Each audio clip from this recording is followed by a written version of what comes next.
Alhamdulillahi Rabbil Alamin. Wassalatu wassalamu ala asyrafil mursalin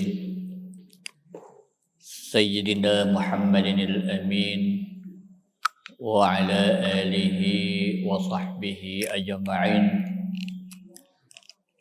Allahumma rabbi shrah li sadri wa yassir li amri wa hlul 'uqdatam min lisani yafqahu qawli.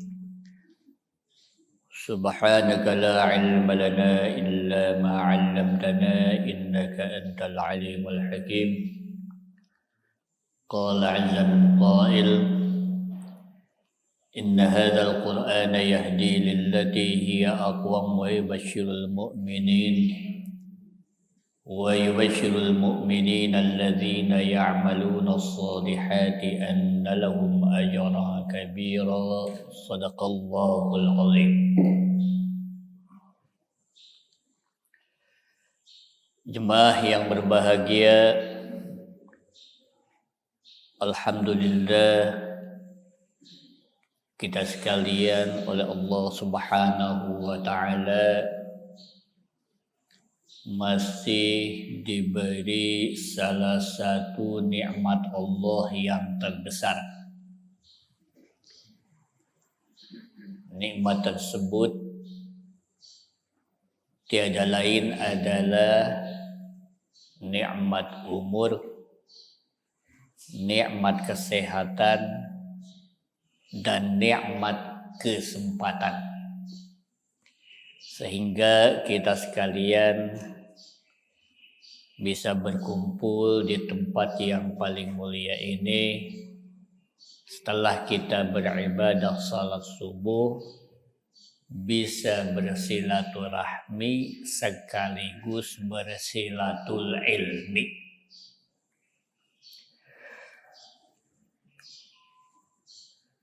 Insyaallah yang akan dibahas pada pagi hari ini firman Allah Subhanahu wa taala surah Al-Baqarah ayat 30 dan seterusnya. Yang bawa Quran bisa dibuka surah Al-Baqarah ayat 30 dan seterusnya.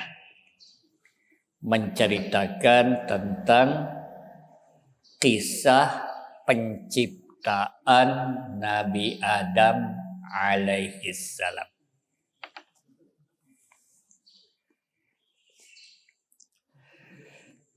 A'udzu billahi minasy syaithanir rajim. Bismillahirrahmanirrahim. Wa idh qala rabbuka lil malaikati inni ja'ilun fil ardi khalifah. قالوا أتجعل فيها من يفسد فيها ويسفك الدماء ونحن نسبح بحمدك ونقدس لك قال إني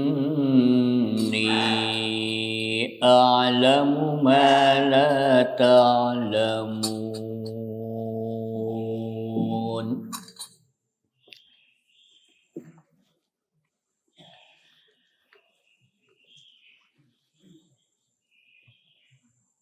Pada suatu ketika Allah Subhanahu wa taala mengumpulkan para malaikat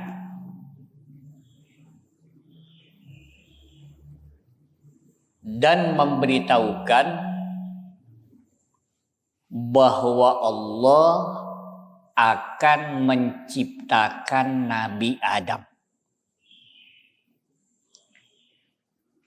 Kapan waktunya? Wallahu a'lam bishawab, tidak ada yang tahu.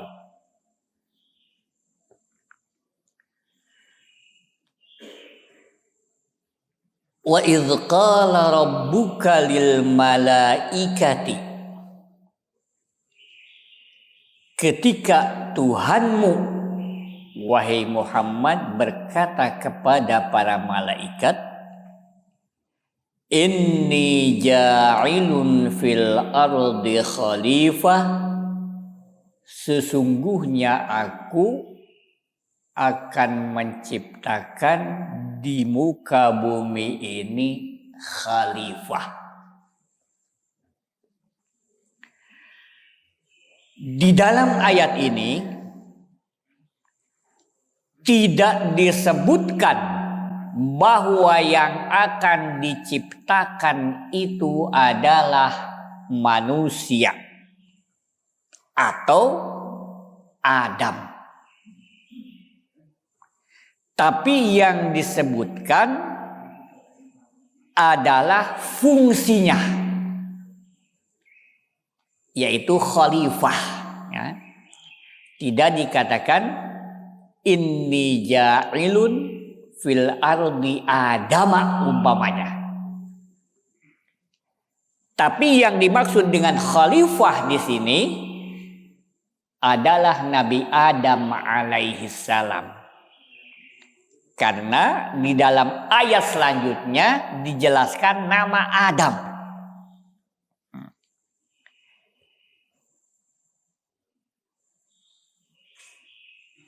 Ayat 31, wa 'allama Adamal asma.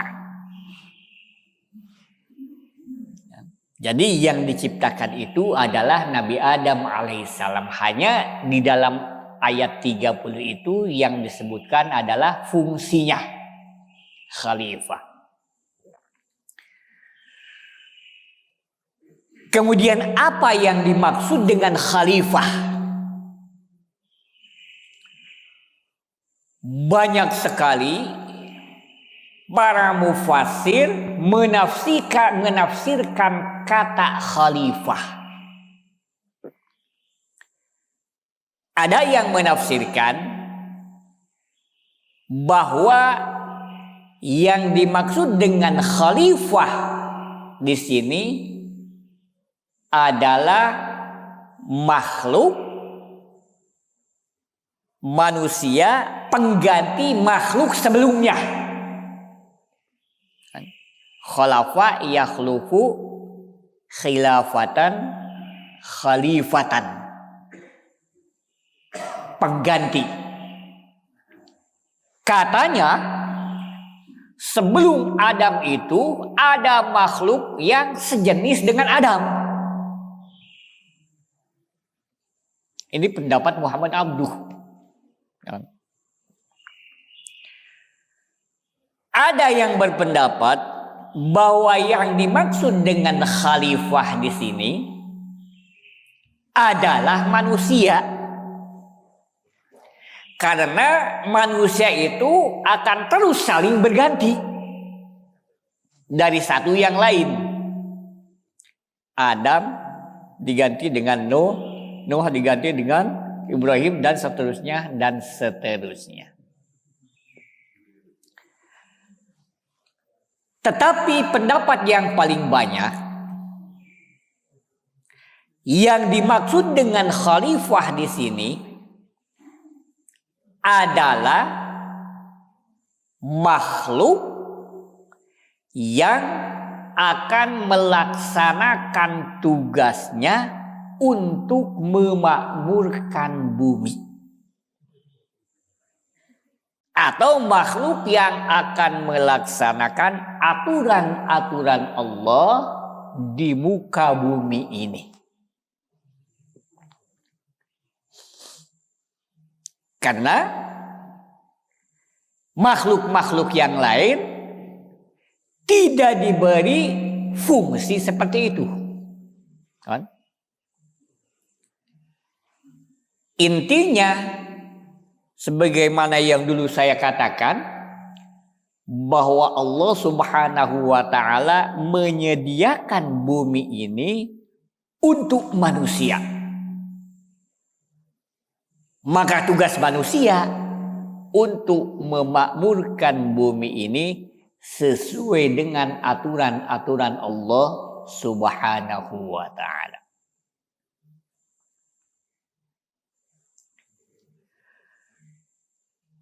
Setelah Allah Subhanahu wa ta'ala mengumpulkan para malaikat dan memberitahukan bahwa Allah Subhanahu wa ta'ala akan menciptakan Adam, para malaikat bertanya kepada Allah. Di dalam tafsir dikatakan su'alus istifsar, pertanyaan untuk memohon penjelasan dari Allah, bukan menentang dan bukan protes. Kata para malaikat,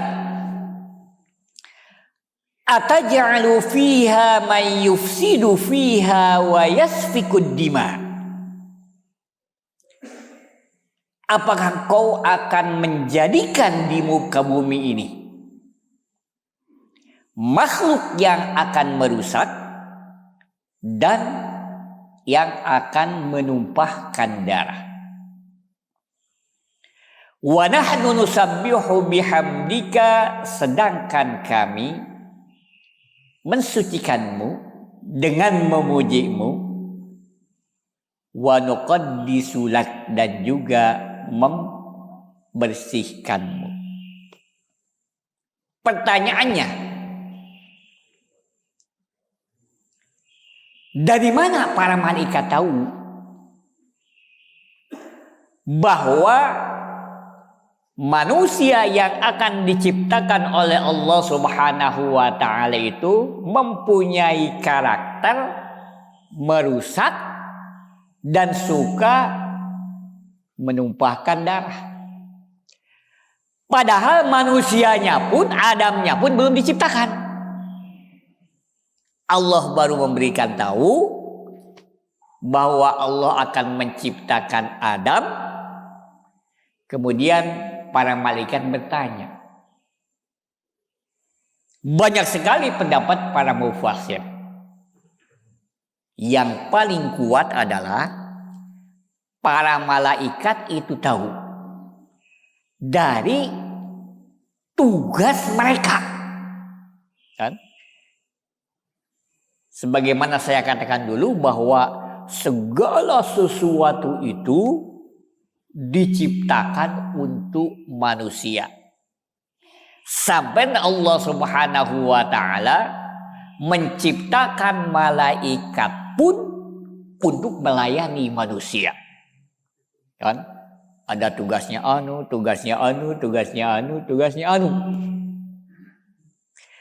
Kemudian Allah Subhanahu wa ta'ala menjawab, berfirman, qala inni a'lamu ma la ta'lamun. Allah berfirman, sesungguhnya aku lebih mengetahui apa yang kau sekalian tidak ketahui.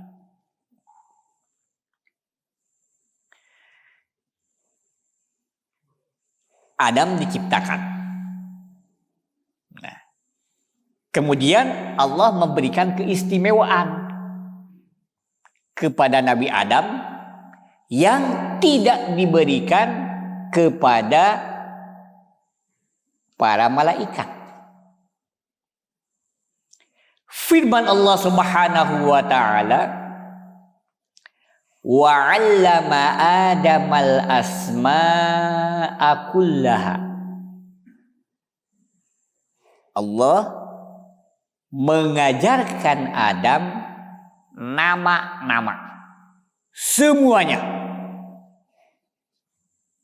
Ada yang menafsirkan mengajarkan rahasia-rahasia bumi ini, mengajarkan ilmu kepada Nabi Adam. Nah, kalau kata Syekh Muhammad Mutawalli Asy'arawi, yang diajarkan itu memang nama. Dan kalau kita pikirkan sekarang, ilmu pengetahuan itu dimulai dari nama katanya. Nama dirangkaikan jadi teori. Nama dirangkaikan jadi anu.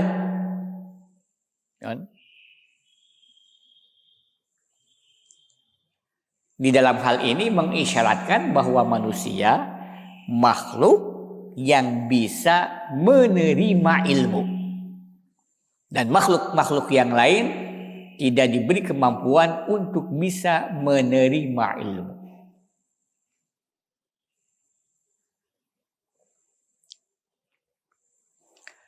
Summa 'aradahum 'alal malaikati. Kemudian setelah Allah Subhanahu wa taala mengajarkan ilmu kepada Nabi Adam, Allah Subhanahu wa taala memperlihatkan kepada malaikat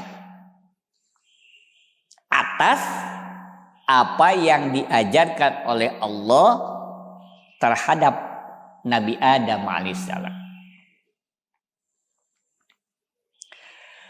Faqala ambiuni bi asma'i haula'i in kuntum shadiqin. Allah berfirman kepada para malaikat, beritahulah nama-nama yang tadi yang diajarkan kepada Nabi Adam. Jika kau sekalian makhluk yang benar. Tadi kan bertanya kepada Allah, kenapa menciptakan makhluk seperti yang disebutkan tadi? Allah memberikan kelebihan kepada Nabi Adam. Adam itu sampel daripada manusia. Kemudian Allah memberikan tahu kepada malaikat setelah Adam diberi ilmu, diberi ilmu, coba beritahu apa yang diajarkan kepada Nabi Adam alaihissalam. Bagaimana jawaban malaikat? Qalu subhanaka la ilma lana illa ma 'allamtana. Maha suci Engkau. Kami tidak mempunyai ilmu kecuali apa yang telah Kau ajarkan. Innaka antal alimul hakim, sesungguhnya Engkau Zat yang maha mengetahui dan maha bijaksana. Ini menunjukkan bahwa ilmu itu pada hakikatnya adalah pemberian dari Allah Subhanahu wa taala. Hanya kita mengupayakannya. Kadang-kadang Allah Subhanahu wa taala memberikan langsung Pak kepada kita tanpa kita belajar dari orang lain.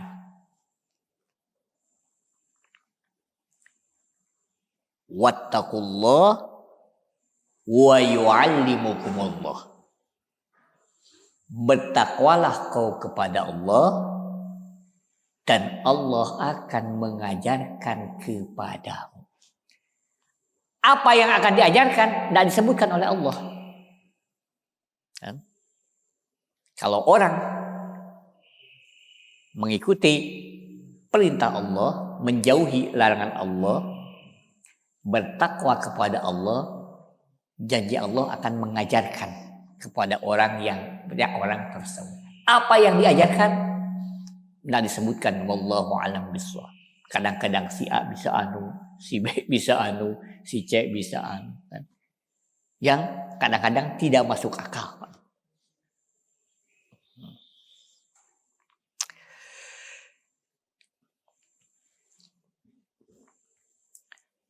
Kemudian Allah Subhanahu wa taala memerintahkan kepada Nabi Adam untuk menyebutkan apa yang telah diajarkan oleh Allah kepada Nabi Adam. Qala ya Adamu ambihum bi asma'ihim. Wahai Adam, beritahulah kepada mereka, yaitu para malaikat, nama-nama yang telah diajarkan tadi. Atau ilmu yang telah diajarkan tadi. Falamma amba'ahum bi asma'ihim, ketika Nabi Adam alaihissalam memberitahu kepada malaikat dengan apa yang telah diajarkan oleh Allah Subhanahu wa taala kepadanya. Qala alam aqul lakum inni a'lamu ghaibas samawati wal ardh. Allah berfirman, apakah aku tidak mengatakan kepada kau sekalian bahwa sesungguhnya aku lebih mengetahui rahasia-rahasia langit dan bumi. Wa a'lamu ma tubduna wa ma kuntum taktumun. Dan aku lebih mengetahui dan aku mengetahui apa yang tidak dinyatakan olehmu, yang terdapat di dalam hati, dan juga yang dinyatakan oleh lidah, dan juga yang tidak dinyatakan, yang dimaksud adalah sesuatu yang ada di dalam hati. Itu diberitahukan kepada malaikat. Nah, Adam diberi kelebihan oleh Allah Subhanahu wa taala dengan diberi ilmu dibanding para malaikat. Nah, kemudian ayat selanjutnya penting sekali ini. Wa idz qulna lil malaikati isjudu li Adama. Kemudian Allah Subhanahu wa taala memerintahkan kepada malaikat yang tadi dikumpulkan itu untuk sujud kepada Adam. Ketika kami mengatakan kepada para malaikat, sujudlah kepada Adam. Fasajadu illa iblis. Para malaikat semuanya sujud.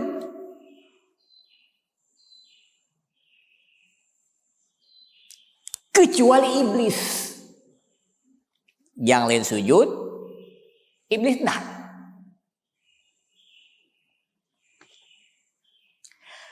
Aba wastakbaru wa kana minal kafirin. Dia menentang dan sombong. Dia termasuk makhluk yang kafir. Pertanyaannya, iblis itu asalnya malaikat atau jin?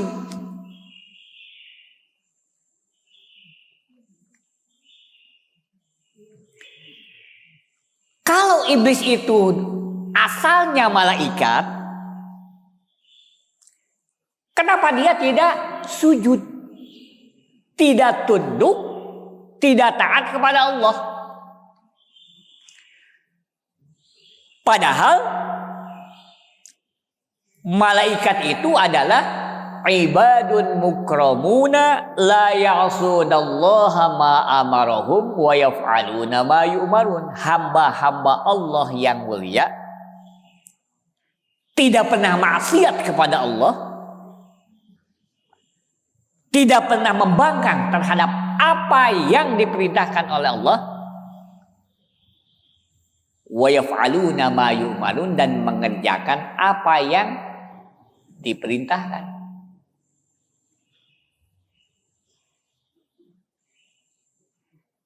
Ini menentang. Makanya ada dua pendapat. Menurut sebahagian bahwa iblis itu asalnya malaikat. Dasarnya berkumpul.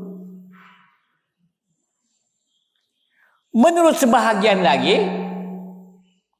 bahwa iblis itu asalnya jin. Di dalam surat Kahfi yang sering kita baca kan, wa idz qala rabbuka lil malaikati wa qala wa idz qulna lil malaikati isjudu li adama fasajadu illa iblis kana minal jinni. Iblis itu tadina jadi jin. Ya. Pendapat yang paling kuat bahwa iblis itu tadinya asalnya adalah jin. Karena ada nas dari Al-Quran di dalam surat Al-Kahfi. Kemudian pertanyaannya juga, kenapa kalau dia jin berkumpul dengan para malaikat? Dan yang disuruh sujud itu adalah malaikat.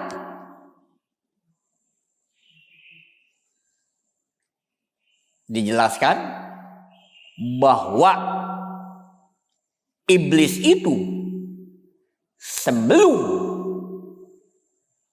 diperintahkan untuk sujud kepada Nabi Adam, dia itu tidak pernah menentang perintah Allah.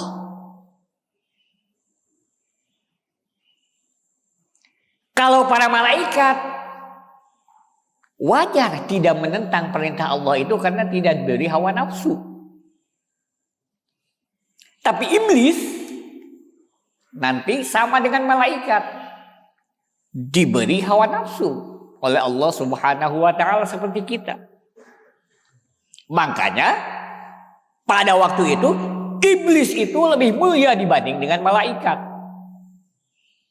Dan dia bersama-sama dengan malaikat.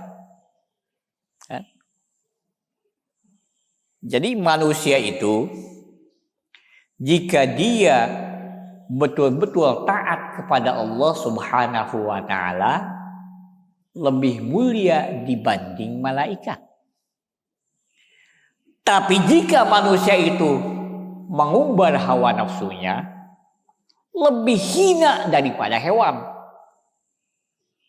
Di dalam Al-Quran dikatakan balhum Allah, mereka lebih sesat dibanding hewan. Kenapa? Kalau hewan ketika dia mengumbar hawa nafsu hanya untuk mempertahankan diri. Kita lihat di TV, ada harimau. Dia lapar, kemudian ada kijang di hadapannya, langsung diterkam. Bahkan kadang-kadang kuda zebra kan diterkam sampai dengan kenyang. Tapi kalau sudah kenyang, meskipun rusa itu lalu lalang di hadapannya, tidak pernah ada yang diterkam. Dan ayam ketika dia mematuk padi, macukan pare atau beras sampai kenyang. Setelah kenyang meskipun dikasih beras Cianjur tidak akan dipacukan, ya. Iya, sob.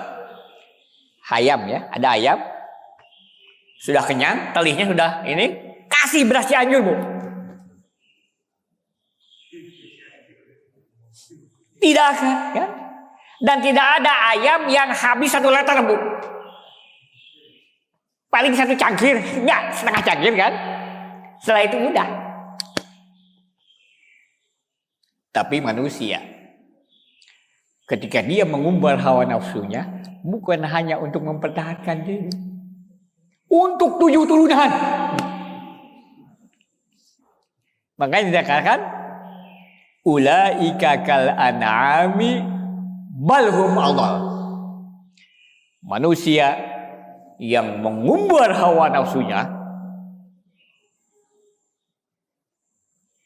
sebagaikan hewan. Balhum adall, bahkan lebih sesat daripada hewan. Ya. Kalau taat kepada Allah lebih mulia dibanding malaikat. Mana buktinya? Iblis tadi berkumpul dengan para malaikat dan sangat dihormati oleh para malaikat.